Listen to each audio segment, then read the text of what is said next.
Welcome to the Spiritual Life Management Podcast, where we help you bring balance in your life and live to your fullest potential. With your host, Gretchen Smith. Hey guys. Hey, it's great to be back with you. I've been off for a few weeks and I just got back from beautiful Colorado. Spent some wonderful time out in the mountains and just spending real great quality time with some loved ones. So now I'm back at it, back in the office, and ready to bring you another amazing episode. This is Gretchen Smith of Spiritual Life Management. So recently, it seems that most of the people I work with and even randomly speak to keep bringing up anxiety and how they are struggling with some form of anxiety in their life. So of course, I had to touch on this. I guess it stands to reason that anxiety is heightened more than ever with our current world conditions and just trying to navigate our life during a pandemic. Whether it is parents faced with anxiety of online learning and teaching their kids from home, or perhaps you're now juggling working from home and deep into those countless Zoom calls, or maybe you've been downsized and now you're faced with looking for work for the first time in many years. Frankly, you might simply be concerned about your health or the virus in general. Whatever the case may be, anxiety is reaching new heights right now. So I wanted to take a closer look at anxiety and share with you some interesting information on anxiety, types of anxiety, and 10 simple yet very effective ways you can cope with anxiety in your life. You know, being a health coach, my go-to is always holistic and natural approaches to all that we face in our life. I love providing tools and resources to people that can keep them healthy, yet they are very effective as well as so easy to incorporate into their lifestyles. So, first I want to just put your mind at ease. I want to let you know that if you're experiencing anxiety in any form, you are not alone. Anxiety is the most common mental disorder in the United States, affecting 40 million adults, according to the ADAA 2020. Also, the prevalence by state of mental illness ranges from the lowest in Florida at 16% to the highest of 22.66% in Oregon. Now, I'm originally from Oregon, and I have lots of family and friends that are still there. So, of course, my curiosity was at a peak, and I wanted to find out a little bit more about why Oregon's numbers are higher. It was found that Oregon has a lack of overall resources for mental health and mental illness. They are lacking in the number of available psychiatrists, their homeless population and resources have been challenged, and Oregon has a high number of people living in poverty. All of this factors into the Oregonians' well-being. But the good news is that regardless of where you live, your income level, pandemic or not, there are many tips and tools that you can bring into your daily life to combat anxiety. Before I get into these wonderful tips, I want to explore what anxiety is and the many different types of anxiety. You see, anxiety isn't a one-size-fits-all. It shows up differently and looks differently for many of us. First, know that anxiety is a person's reaction to stress, and its origin is internal. It is our response to what we perceive or fear may happen. It is completely normal for us to experience a little anxiety at some point in our life. However, unlike stress, anxiety persists even after concern has passed away. Severe cases of anxiety may become an anxiety disorder. Anxiety disorders are classified in many ways: obsessive-compulsive disorder and post-traumatic stress disorder, PTSD, generalized anxiety, panic disorder, phobias, and social anxiety. When one is experiencing anxiety, it causes shallow breathing because anxiety is the activation of your fight or flight system. This is completely normal, and it is designed to keep you safe from harm. You see, when you are faced with danger, your heart speeds up and you breathe faster in order to get a little more oxygen for fighting or fleeing. This is the short-term effect and how it was designed to work for us back in the caveman days.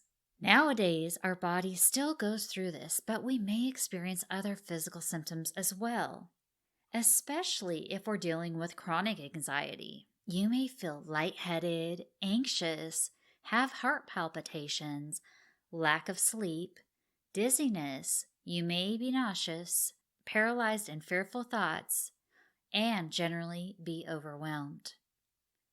If anxiety is left untreated in the long term, people may develop compulsions or OCD, create phobias, become depressed, develop hormonal issues such as elevated cortisol, suffer from immune system issues, digestive disorders, and even cardiovascular issues may arise. Anxiety can be a serious issue, and if you're having some chronic health issues as a result, you should certainly consult a physician.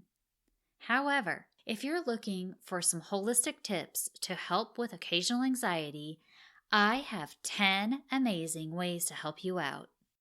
They are extremely effective, easy, and best of all, they're basically free. So let's start out with tip number 1. Anxiety is internal in origin. In other words, it starts with our thoughts. I mentioned this before and really can't say it enough. This is the single biggest thing to know about anxiety, so take note. Basically, anxiety starts with our thoughts. So, to overcome this, become the observer. Recognize the thoughts you are having and check that conversation you're having in your head. Is it true? Is it realistic? Or is it a what if or worst case scenario that you keep thinking of? Learn how to shift your thoughts or your mindset and focus on the best possible outcome or situation. Learning how to be the observer of your thoughts and changing your thoughts is extremely empowering. All right, anxiety tip number 2 is journaling. Well, this may seem insignificant. It truly is a great way to get your thoughts out of your head and onto the paper. Journaling provides an opportunity to track thoughts, progress, possible triggers, create solutions, recognize patterns and behaviors that may be contributing to anxiety. It also helps us become more self-aware and aids us in regaining control in our life. It has been found that journaling also boosts your mood, enhances your sense of well-being, helps reduce symptoms of depression, and it even improves our working memory, according to Bakey and Wilhelm 2005. So journaling does all kinds of amazing things for us. Anxiety tip number 3. Breathing or breath work is really helpful and important when it comes to staying calm and overcoming anxiety. Try this exercise. Inhale slowly and deeply through your nose. Keep your shoulders relaxed. Exhale slowly through your mouth. As you blow air out, purse your lips slightly, but keep your jaw relaxed. Always keep your exhale slightly longer than your inhale. Repeat this breathing exercise. Try to keep it up for about 10 cycles. Slow, deep breathing increases oxygen to your brain and stimulates the parasympathetic nervous system, thus promoting a state of calmness. When we are stressed or anxious, our system naturally holds our breath or shortens our breath. We literally forget to breathe normally. If we are breathing deep and slow, it signals the body that all is well. Just now my Apple Watch is telling me to breathe. Perfect timing. There are countless apps and devices nowadays that can help us remember to simply breathe. So be sure to look at the notifications you have available on your devices to help you out. Fun tip number 4. Chewing gum. Yes, you heard me right. Chewing gum. Chewing gum is a great way to easily trick our nervous system into the all is calm state. If your body is producing saliva, it signals our system to relax. Our stress response was not designed to sit down and eat or have a meal if we're under stress running away from saber-toothed tigers. So, chewing gum tricks our system into thinking, keep calm and carry on. I like to recommend this for people that have a phobia, such as flying, or other events or situations that they may encounter that's causing them just a little bit of anxiety. It's an easy way to calm yourself down that doesn't look odd. Anxiety hack number 5: get organized. Time management. Okay, sometimes we are at the root of our anxiety. I'm sure we don't want to admit it, but it's true. Often we become riddled with anxiety or stress when we are unorganized or unprepared. Frequently, this can spiral into the rest of the day, the rest of the week, or even our life. And then it spills into relationships, family, or career. Simply getting organized and taking adequate time to prepare helps us maintain peace in our life. Sometimes we have to make time to save time and create a calm environment for ourselves.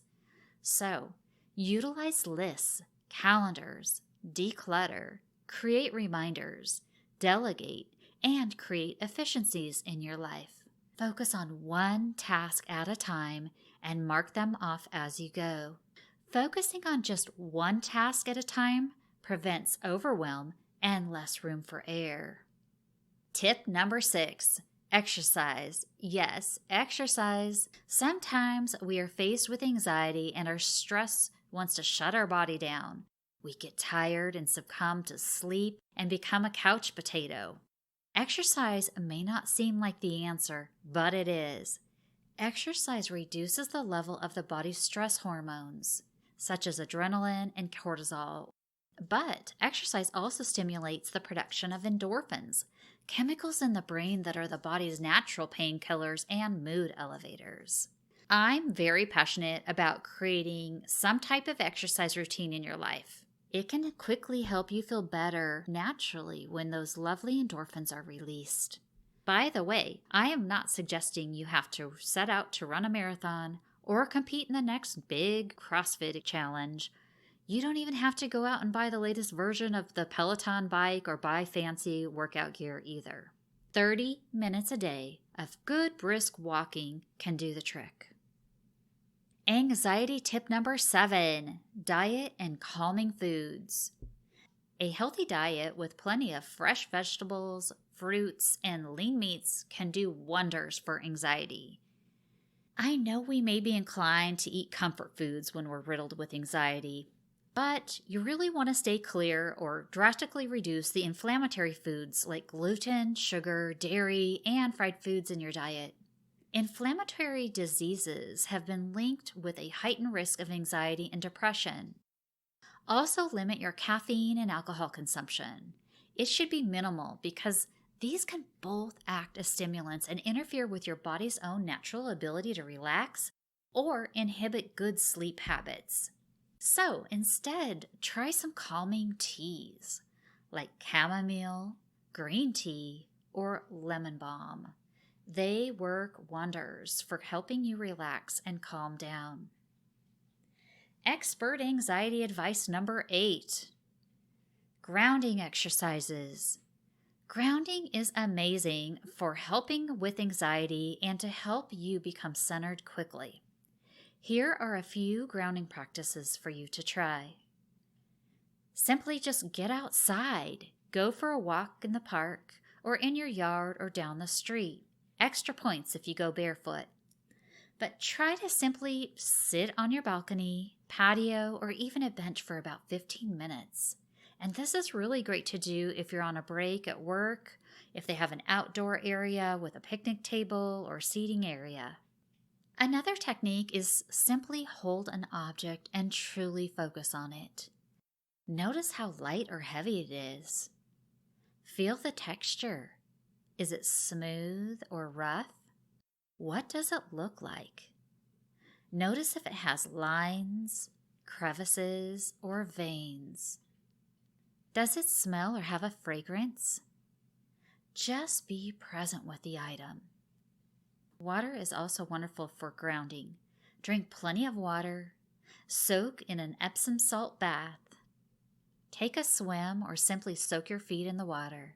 For more information on grounding, I have a complete episode on grounding and grounding tools. It's in my episode on Grounding for Quarantine, episode number 3, and I'll leave a link in the show notes for you. Anxiety tip number 9, scents and essential oils. Fragrance can play a powerful role in how we feel. Whether it's essential oils in a diffuser, the scent of a candle, bath salts, or lotion, there is no denying how relaxing scents can be. Here are my top 10 calming and relaxing scents or essential oils. Number 1 is lavender. Number 2 would be rose or rose essential oils. Number 3 is rosemary. Number 4 is ylang ylang. Number 5 is bergamot. I just love bergamot, by the way. Not only is it calming, but it's also uplifting, so you feel really good, or at least I do. Number 6 is lemon or citrus, any type of citrus that is. Number 7 is chamomile. Number 8 is jasmine. Number 9 is clary sage. And number 10 would be geranium. There you have it, my top 10 scents or essential oils. Now, my last tip for anxiety is certainly not the least, that is for sure. Number 10 is my very top tip on how to relieve anxiety, and it's meditation, of course. Personally, I believe everyone should meditate because there are so many wonderful benefits. According to the Journal of Behavioral Medicine publication in 2008, an 8-week study of mindfulness meditation helped participants reduce their anxiety. It also reduced symptoms of anxiety disorders such as phobias, social anxiety, paranoid thoughts, obsessive-compulsive behaviors, and panic attacks. There are several other studies as well that back this up.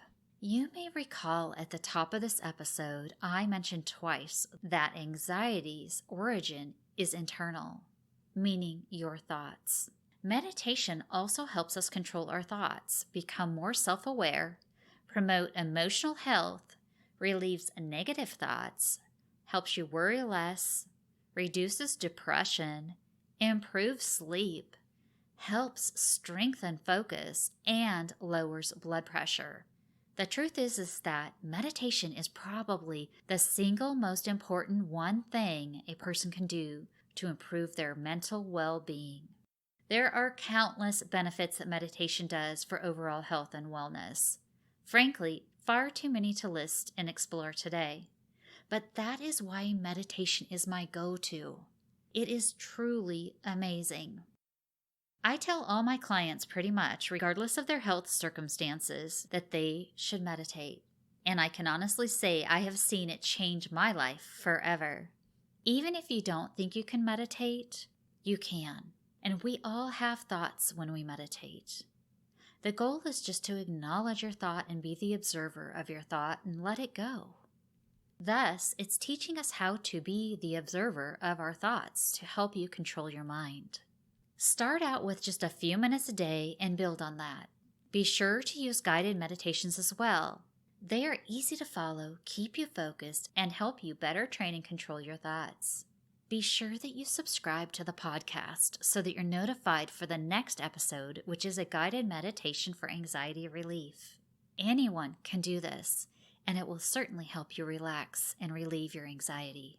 I also want to say, be sure that you are being kind to yourself. Adding unreasonable expectations or demand or getting frustrated with your anxiety can certainly increase it. Anxiety can be a real burden, but it doesn't have to be. Recovering or healing from anxiety can be a slow process. So just be aware of that and be gentle with yourself as you face this illness. Practice good self-care. Engage in lots of positive talk and words of uplifting affirmations. And if you're looking for additional inspiration to help you cope with anxiety, check out my Instagram page at Gretchen Smith Coaching, where I frequently post uplifting, encouraging words of wisdom, affirmations, and quotes, as well as tips. I'll put a link in the show notes for you. So, to recap, my top 10 tips to implement for anxiety are: learning how to be the observer of your thoughts, begin to journal, practice breathing exercises regularly, chew gum for a fun way to soothe yourself when you're anxious, practice good organizational skills as well as time management, exercise for about 30 minutes a day, begin a healthy diet with plenty of fruits, vegetables, and lean meat, and steer away from those high inflammatory foods. Practice grounding exercises to help you get centered quickly. Use calm, relaxing scents or essential oils. And begin a meditation practice. I suggest that you start by taking a few of these tips that I shared with you today and integrating them into your life. Then add a few more, and so on. Pay close attention to how they transform or make an impact on your health. Then please drop me a note. I'd love to hear how these tips are working for you. And if you know someone with anxiety, please share and like this podcast so that it reaches more people that are faced with this illness. Together, with your help, we can share what we know about anxiety and help others with their mental health challenges. Thank you for listening. Much love and good health to you. Thanks for listening to the Spiritual Life Management Podcast. I hope you enjoyed this episode. Please take a moment to like, subscribe, and share. It really helps us reach more listeners. If you want to connect, please drop your comments below or visit GretchenSmithCoaching.com. You can also follow me on Instagram at Gretchen Smith Coaching or Facebook at Spiritual Life Management. Additional information on this episode can be found below in the show notes.